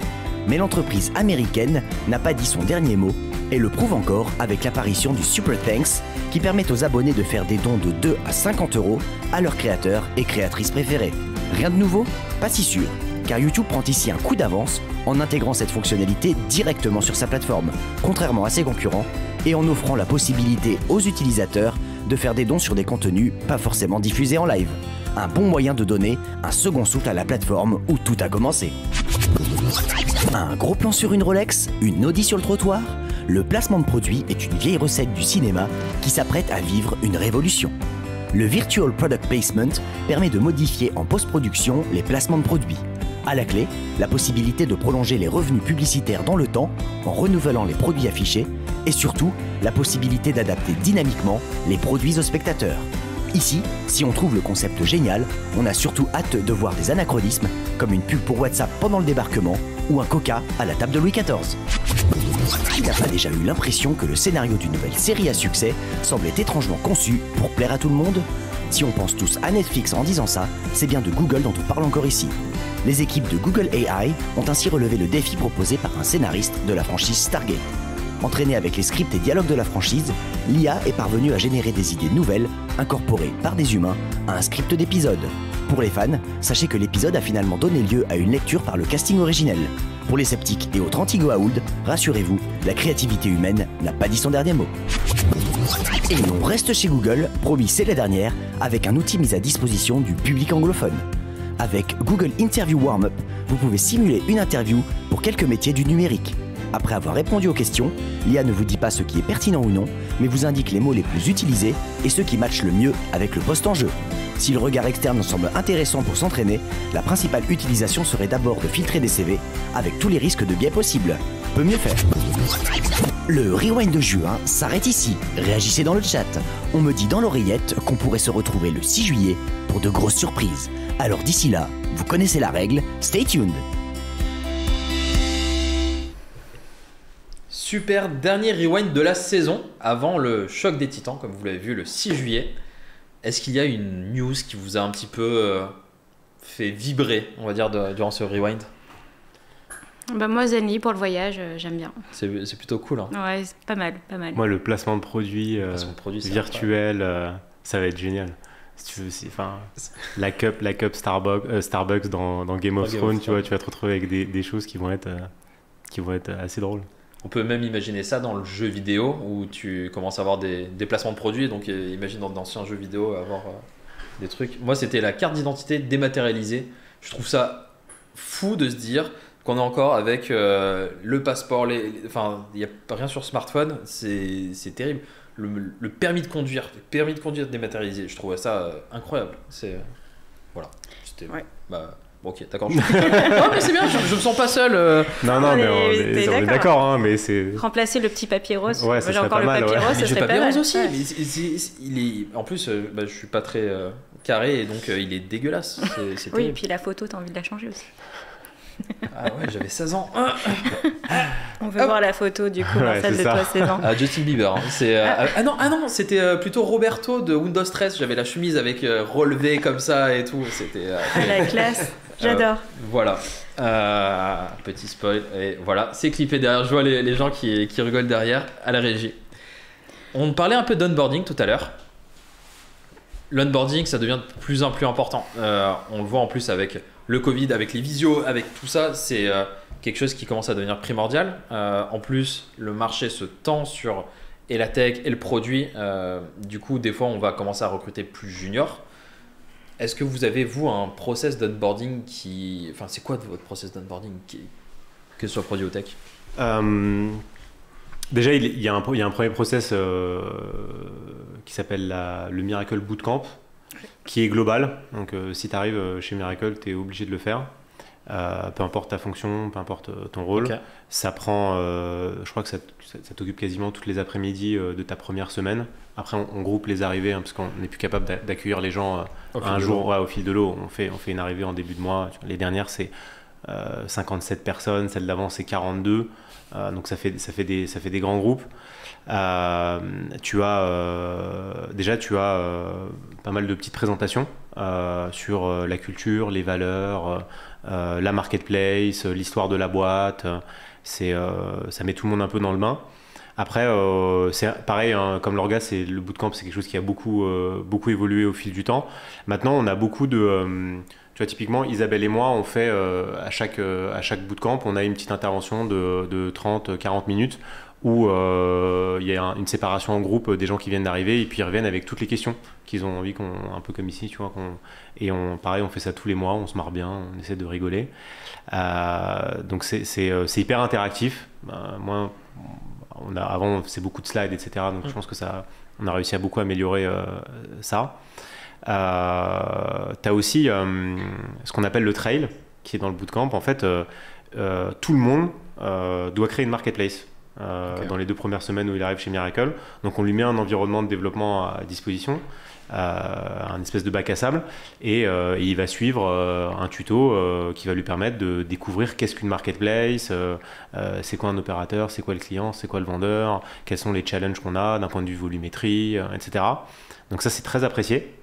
Et puis tu peux le faire un peu entre deux trucs et tout, donc c'est assez cool. Sur le côté tech, on a créé et on a lancé depuis le début de l'année là, la Miracle Tech Academy.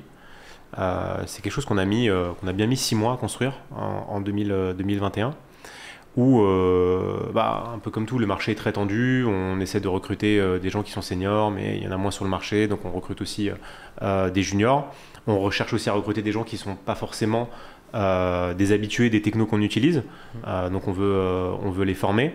Et en fait, on a demandé à nos équipes tech de créer des cursus sur les fondamentaux des technologies qu'on utilise, sur des modules un peu plus avancés.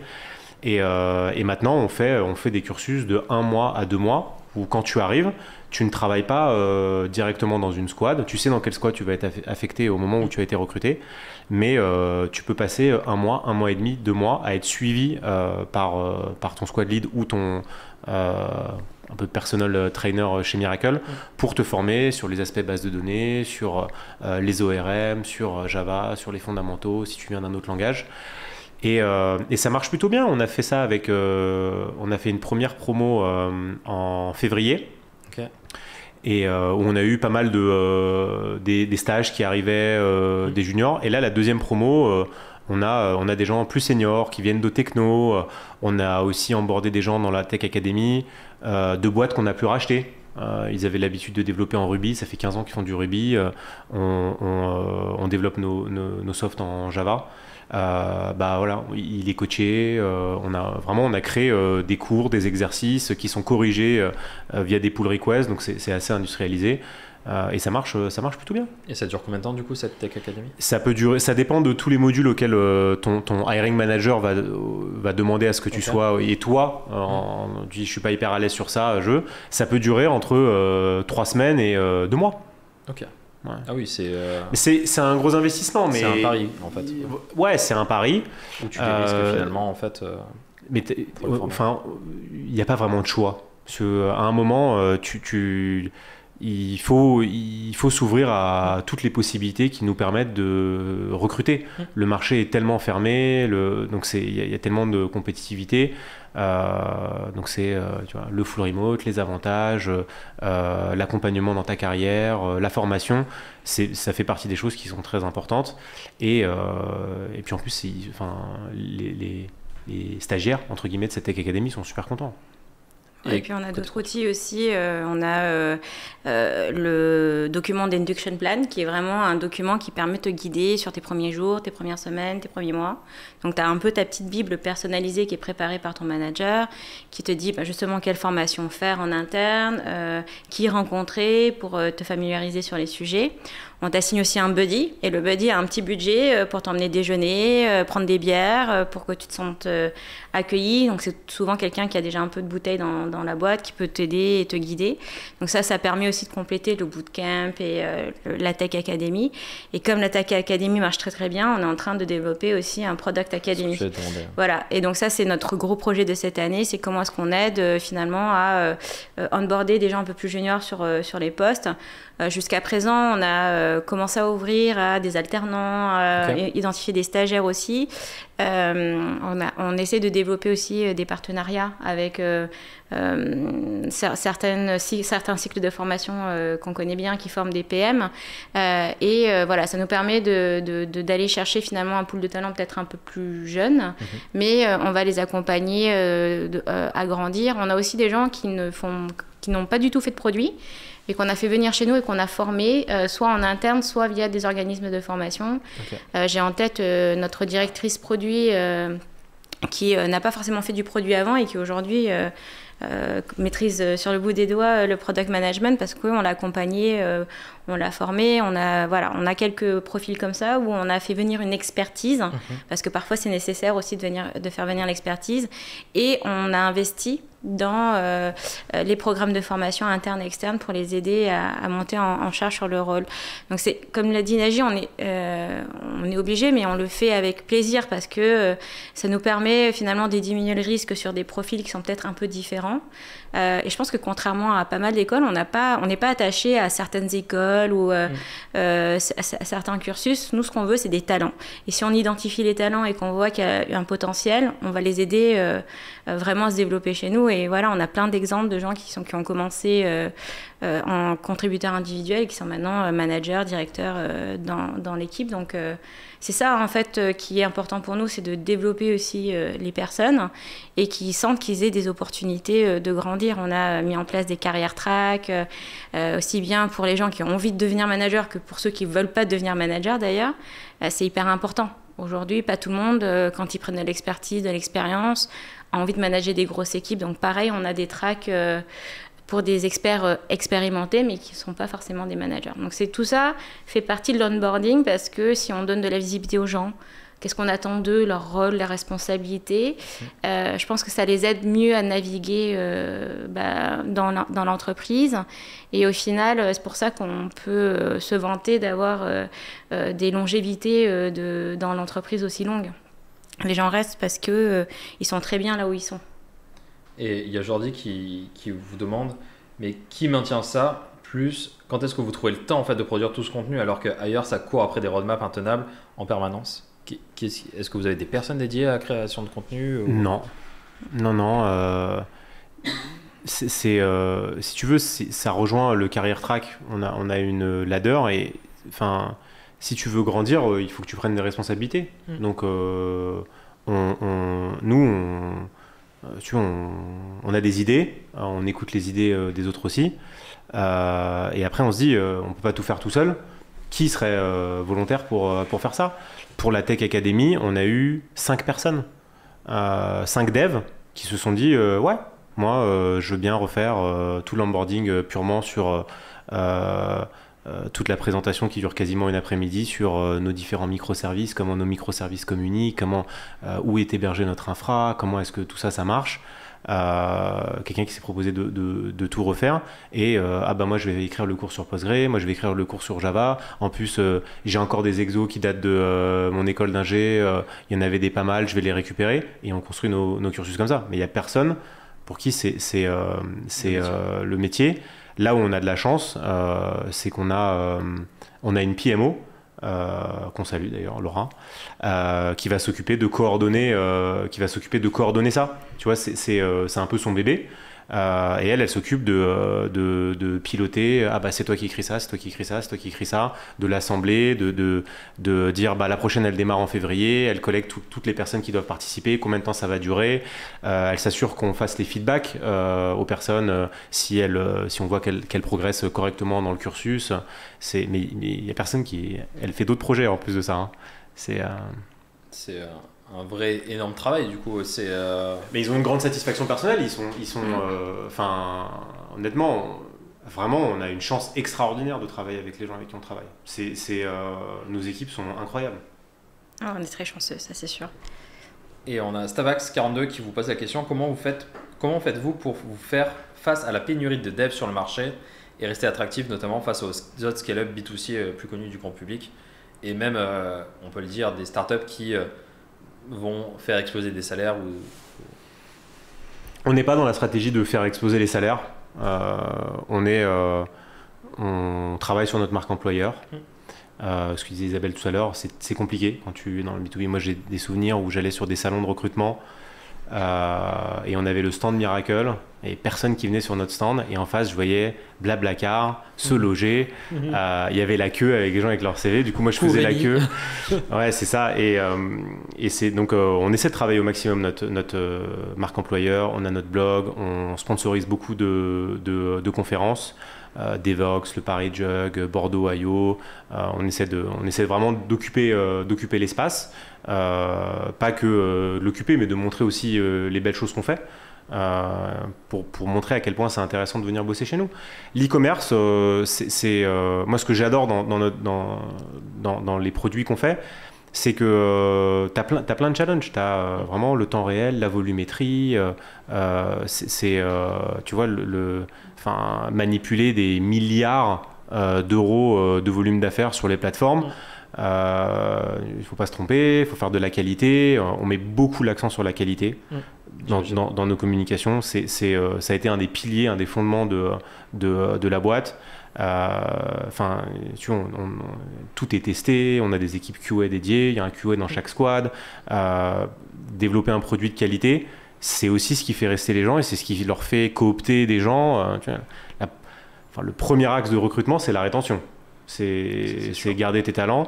Tu gardes des talents en leur faisant travailler sur un produit de qualité, sur un truc qui ne se met pas en travers de leur chemin tous les jours ou sur lequel ils se sentent efficaces, avec des collègues qui sont sympas, avec qui ils s'entendent bien et avec un beau produit. On met beaucoup d'attention aussi à qu'ils soient fiers de leur produit. Même si on a un produit B2B, le grand public ne voit pas directement nos interfaces utilisateurs. Elles sont sympas, nos interfaces utilisateurs. On y met du boulot, on vient de tout designer pour la 4e fois parce qu'on a envie que nos équipes et que même tout le monde chez Miracle, quand on leur présente le produit, ils se disent c'est sympa. Voilà, c'est cool. Moi, j'ai travaillé sur des produits, c'était moins sympa. Et ça donne envie de rester et ça attire. Et notre premier vecteur de recrutement, ça reste la cooptation. Hein. Ouais. C'est vrai, c'est pas de la chasse du coup, c'est vraiment cooptation de. Tu sais, aujourd'hui c'est très difficile de recruter des recruteurs aussi. Parce que là, pour avoir un mois où tu as 50 personnes comme qui arrivent, tu vois, 50 cooptations, je trouve ça. C'est moins vrai sur les autres aspects que l'équipe Labs. Okay. Mais dans les Labs, c'est principalement de la cooptation. Okay. Trop cool, c'est fort. Je vais revenir sur le sujet de tout à l'heure sur l'organisation parce qu'il y a Dreamafi qui avait posé une question et on a dû passer à cause du timing. Mais comment est-ce que s'organise votre gestion de projet de build ouverture et configuration des environnements, suivi et question des clients, conjointement avec l'équipe produit. Du coup, entre gestion de projet et gestion de produit. Je suis pas sûr d'avoir compris la question. Comment s'organise votre gestion de projet de build? Du coup, ouverture et configuration des environnements, suivi et question des clients, conjointement avec l'équipe produit. Du coup, ça doit être... En fait, on ouvre des nouveaux environnements quand on signe des nouveaux clients. Et ensuite, c'est du CI/CD, donc on est en continuous deployment tout le temps. Après, on a une stratégie assez classique de déploiement. Quand on a des stratégies de release en termes de produits, on en parle avec nos équipes d'engineering. On a des stratégies de toggle et qui nous permettent de cacher certaines fonctionnalités en prod. Et le jour où on est prêt à relâcher, soit en bêta, soit en general availability, à ce moment-là, on travaille avec le dev pour relâcher. Je ne suis pas sûre d'avoir répondu à la question de l'auditeur. Peut-être en complément, on peut Isabelle disait tout à l'heure, on a qu'une code base. Donc il n'y a pas de branches différentes par client, y a pas de... Et on ne fait que de l'infra as code. Donc toute la partie infrastructure, on héberge notre solution chez différents cloud providers. Tout est automatisé. Terraform, Ansible. Quand on a un nouveau client, on a une demande de création d'environnement qui vient de l'équipe juridique parce que ça y est, tout a été signé. Et tu veux, c'est un clic par l'équipe SRE dans notre CI/CD pour dire, allez, en Jenkins, pour dire, on crée un environnement, on lui donne un nom. Et ça y est, l'environnement est créé. Et ensuite, c'est l'équipe du support qui contacte le client pour leur donner les credentials pour accéder à leur plateforme. Ok, trop cool. J'espère que ça répond à ta question, Dreamafi. Sinon, par rapport à l'onboarding, pour vous déjà, qu'est-ce qu'un bon onboarding? Est-ce que vous notez votre onboarding pour le faire évoluer, pour voir les pain points? Comment est-ce que comme l'organisation c'est un produit aussi, l'onboarding? Ouais, on a une grosse culture de l'itération chez nous pour tout, donc on traite un peu tout comme un produit. Je ne sais pas si c'est bien ou pas bien, mais effectivement, on a toujours des questionnaires de satisfaction. On demande aussi des rapports d'étonnement à nos équipes, que ce soit sur l'arrivée de l'entreprise, mais aussi sur leur process d'onboarding. Le bootcamp, enfin tous les process par lesquels ils passent, il y a un système de notation quelconque qui nous permet de revoir ce qui marche pas. Et comme l'a très bien dit Naji, le bootcamp, on en est à la version 26 en fait. C'est parce que on itère tout le temps, on change le modèle, on voit ce qui ne marche pas et on améliore. Et vraiment, l'objectif pour nous, c'est aussi de se dire, on a donné, en fait, dans ce fameux induction plan qu'on donne à nos employés, il y a aussi des objectifs court terme, moyen terme, long terme, et on regarde par rapport à ces objectifs, est-ce qu'ils les ont accomplis. Ça commence aussi bien par, il faut que tu fasses tous tes rendez-vous dans les 4 premières semaines. Donc voilà, on utilise nos one-on-one pour monitorer ça avec nos employés, de s'assurer que leur process d'onboarding se passe bien. Et en général, ça se traduit assez rapidement par plutôt soit des confirmations de CDI très rapidement parce que ça se passe bien et voilà, on n'attend pas et on y va, ou ça se traduit par vraiment un engagement très fort et on le voit très vite. En fait, les gens qui sont pas contents, on le voit très vite. De toute façon, je pense que ça, c'est l'expérience de manager qui parle probablement. Donc, on sait que ces premières semaines, premiers mois sont très importants et donc on y fait encore plus attention et c'est ce qu'on donne comme mission aussi à nos managers. On a une fonction aussi depuis quelques années des HRBP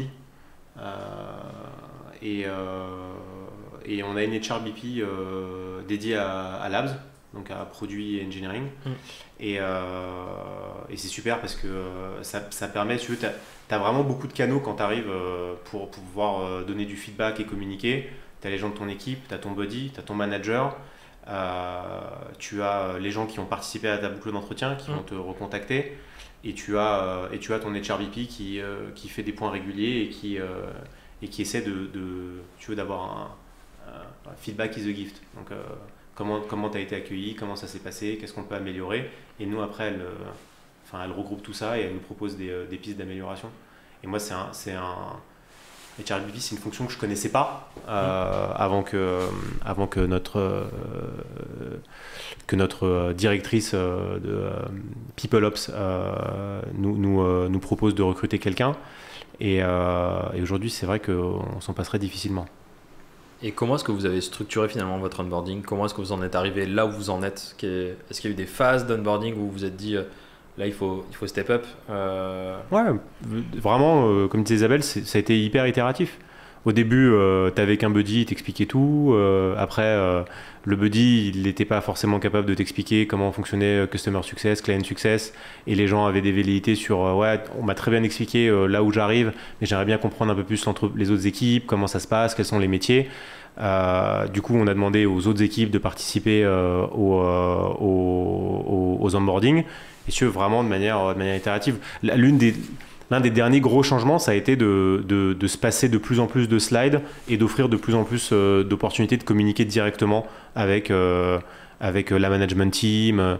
Adrien Hussenbaum, notre co-CEO, participe systématiquement aux onboarding tout le temps. Okay. Isabelle et moi, les SVP Sales des différents territoires. C'est vraiment très cool de pouvoir échanger comme ça. Tout le COMEX est impliqué en fait dans ce bootcamp. Donc comme ça, tous les employés ont rencontré au moins une fois l'ensemble du COMEX et c'est vraiment un jeu de questions-réponses.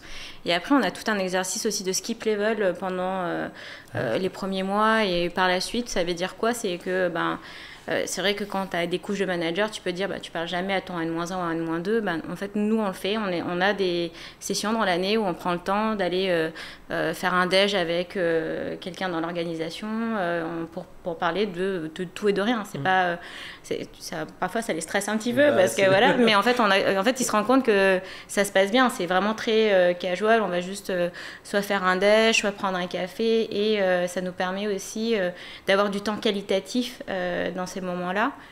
Et en réalité, ça fonctionne très bien aussi d'avoir ce temps-là, au-delà de tous les événements sociaux qu'on peut organiser par ailleurs, qui nous donnent aussi l'opportunité de rencontrer tout le monde, maintenant que les règles liées à Covid sont derrière nous. C'est important, je pense, plus l'équipe grandit, d'avoir toujours le pouls du terrain, de s'assurer qu'on sait ce qui se passe, les revendications parfois, ou les choses qui ne vont pas. Ça nous permet de réagir assez rapidement. Et c'est quoi votre moment préféré finalement dans l'onboarding? Moi j'aime bien le moment où on leur parle et on essaie de faire des blagues. Parce qu'évidemment, on essaie de faire en sorte que ça soit le plus cool pour eux. Mais du coup, Isabelle et moi, on est sollicités tous les mois. On le fait 12 fois par an.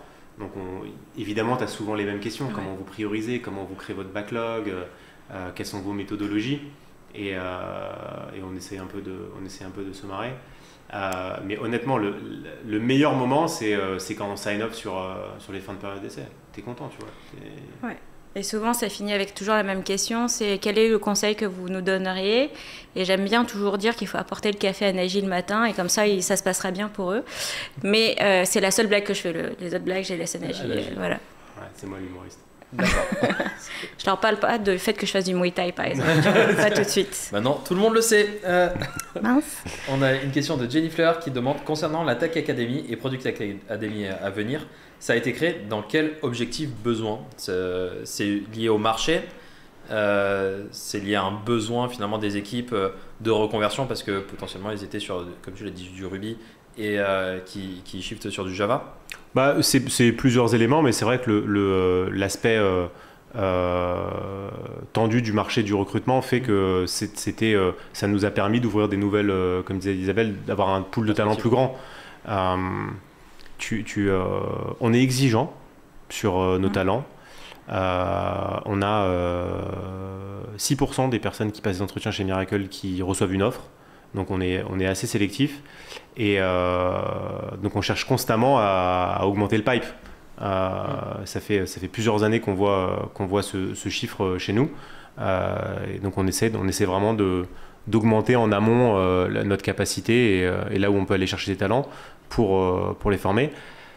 Après, on a fait une acquisition l'année dernière, on a refait une acquisition assez récemment. Ça permet aussi de former les gens à nos technos. Là, on vient de racheter une boîte qui s'appelle Target to Sell. La technologie qu'ils utilisaient sur leur front, c'est Vue.js. Chez Miracle, c'est du React. Bon, ils ont un développeur front. On l'a mis dans la prochaine Tech Academy pour qu'ils se forment en React. C'est tout bénef. Trop cool. On a Captain Nashiro encore qui vous pose la question. Du coup, vous parlez assez souvent des CSM. Quel rôle ont-ils aujourd'hui au sein de Miracle? C'est une équipe avec laquelle on travaille beaucoup. Forcément, on est très attentif sur la satisfaction de nos clients, les demandes des clients. On a surtout une équipe de functional consultants qui sont aussi des experts produits, qui font un peu le relais entre les équipes produits et les équipes Customer Success. On a des équipes de solution consultants qui sont aussi très techniques. Donc forcément, ces équipes avec lesquelles on travaille beaucoup, d'abord pour être sûr qu'ils soient toujours au courant en fait de ce qui se passe. D'ailleurs, on a mis en place ce qu'on appelle des product committees où ils sont des product ambassadeurs, donc ils sont très au courant de ce qui se passe dans le produit, à quel moment, et ça leur permet de naviguer un peu notre roadmap. Et puis, ils font partie intégrante finalement de la grande famille produit parce qu'ils nous donnent du feedback, ils peuvent aussi être là en tant que testeurs, ils peuvent nous remonter des informations terrain qu'on n'a pas forcément. Donc, c'est hyper précieux pour nous de travailler de manière très proche avec les équipes de Customer Success, mais de la même façon qu'on travaille de manière très proche avec ce qu'on appelle les Solution Engineers qui sont plutôt en pré-vente, qui eux sont orientés donc prospects et qui ont aussi beaucoup d'informations hyper intéressantes, et de la même façon on les intègre dans ce programme de Product Ambassador, et c'est hyper important pour nous d'avoir ce stakeholder management en place qui soit très bien défini, dont les rôles et les responsabilités soient clairs, pour que les gens se sentent aussi fiers de faire partie de ce groupe de Product Ambassador. Ok. Est-ce que vous auriez un conseil pour ceux qui réalisent des onboarding? Qu'est-ce qui fait que l'onboarding il change de dimension pour vous? Quand on est dans une scale-up, c'est dans le nom, il faut scale, il faut scaler. Donc il faut monter, être capable de prendre la charge et de monter. Donc réfléchir au maximum à comment, entre guillemets, standardiser et que ce soit répétable. C'est hyper important quand on doit onboarder 50 personnes par mois, voire plus. C'est impossible de le faire un par un. Donc il y a des aspects où c'est très important de trouver des moyens de scale le process et en même temps de garder toute l'ADN de la boîte, toute la culture dans la façon dont on le fait. Ça peut pas être robotisé. C'est pour ça qu'on fait pas que des vidéos toute la journée. Ce serait très rébarbatif et franchement, je pense que personne serait content. Là, ils rencontrent des gens. C'est une fois par mois, c'est un exercice qui est hyper sympathique à faire comme l'a décrit Naji. Donc on fait tout pour que le process soit le plus répétable et facile à mettre en place possible. Mais effectivement, le mot d'ordre c'est scale. Ok. Très bonne réponse. Très bonne réponse. Plus ça, rien à ajouter. Et ben c'est parfait. Est-ce que vous aimez jouer? Si je dis non, j'ai quoi? Je ne te dirai rien du coup. Oui, allons-y. Oui? Et ben c'est parti pour l'Happy Hour.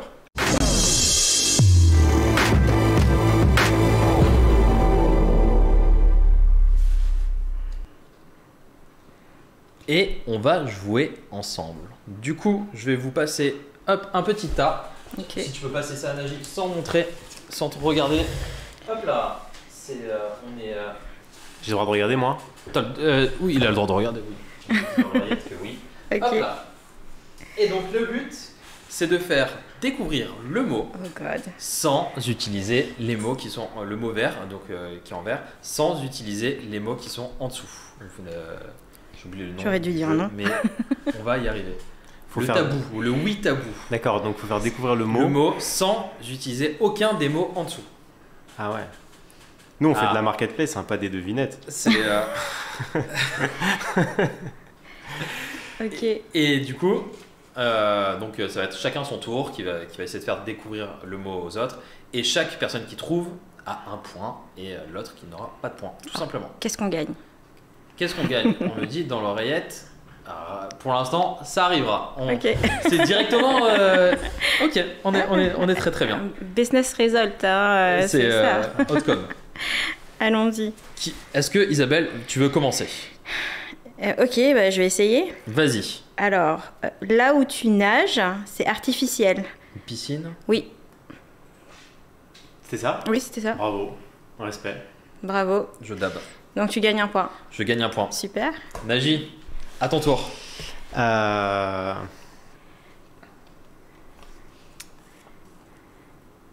Roger Federer. Tennis. Nadal. Paris. Roland Garros. Nice. Tu m'as fumé. Ok. J'en ai aussi. Hein. Ouais, mais on te laisse y aller. Très simple. Voilà, c'est le nom de votre boîte. Miracle. Miracle. Ah. Bah, ouais, Miracle, c'est toi Ouais. qui l'as dit en premier. 1 point. 2 points quand même. Là, tu es en train de percer. Ok, donc je vais essayer celui-là. Pratique agile. C'est dur. Scrum. Kanban. Framework. Safe. PI planning. Roadmap. Flexibilité. C'est dur. Rétro. Beaucoup de fois. Sprint. Weekly, daily stand-up. Backlog refinement. Pas du tout ça. Pas du tout. Ah, je suis nulle. Comment est-ce que je peux vous faire deviner ça? Non, mais on lui met un point. Ouais, en fait, bon, enlevez-moi un point. J'accepte. T'es dur. J'accepte. N'oublie pas, elle fait du Muay Thai, hein, c'est bon. J'accepte. C'était quoi le mot? Itération.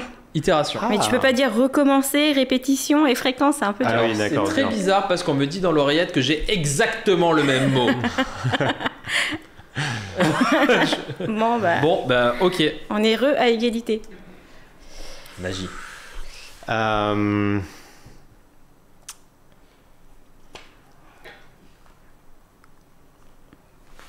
Merci beaucoup. Je pour vais cette- dire, Et je vais dans le chat, hein, je vais n'hésitez dire pas. French Tech. Ah non, j'ai pas le droit de le dire en fait. Bon, bah il passe à -1, c'est pas possible. Association. 0? Oui. 1 milliard. 1 milliard. Supérieur à 1 milliard. Licorne. Licorne. Elle regagne des points. Alors, Ah, je suis à 2. Hein. tu as 2. Ouais, t'es remonté. Non, 1. Elle a 1 point. On me dit dans l'oreillette 1 point. Bah non, elle a eu 2 points. 1. Bon. 1-1-0. Bon, bah alors, ok. Miracle toujours devant. On a une Toujours équipe, devant. hein. Nous, pour moi, il y a 2-1. Et alors, il y en a qui ont trouvé le mot licorne. Et je vais vous poser. Bah, ce sera moi le dernier. Du coup, c'est un outil qu'on utilise sur Internet Jira, Google, qui a le vent en poupe, vraiment, là, depuis. Twitch. Non, c'est un outil de product management. Alors, il y a quoi? Il y a Monday. C'est plus pour faire de l'idéation. Miro. C'est magnifique. Bravo. Et donc, ex aequo entre les deux personnes de Miracle, donc je peux vous applaudir tout seul parce que Ah, bravo, on a fait j'ai perdu encore une fois à l'Happy Hour. C'est quel régal. Merci.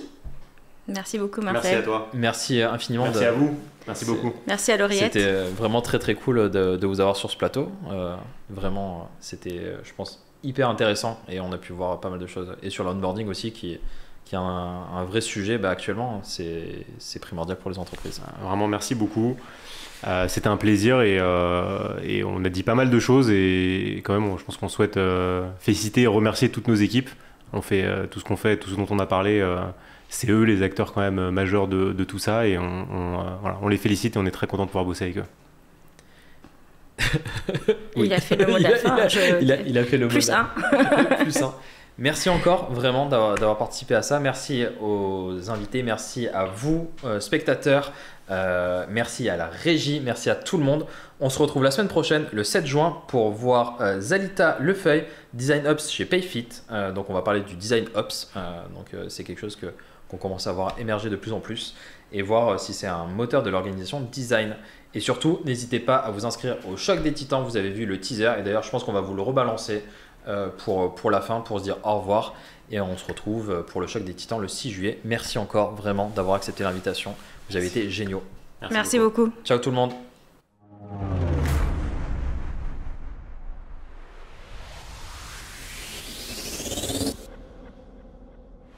L'année dernière, on a été bon. On va devoir être meilleur. On va devoir aller plus loin.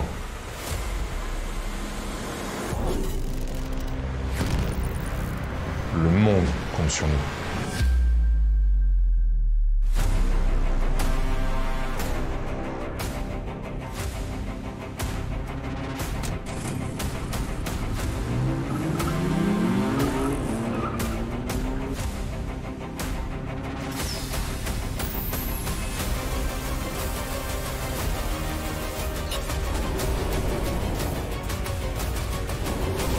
Il nous reste 30 secondes.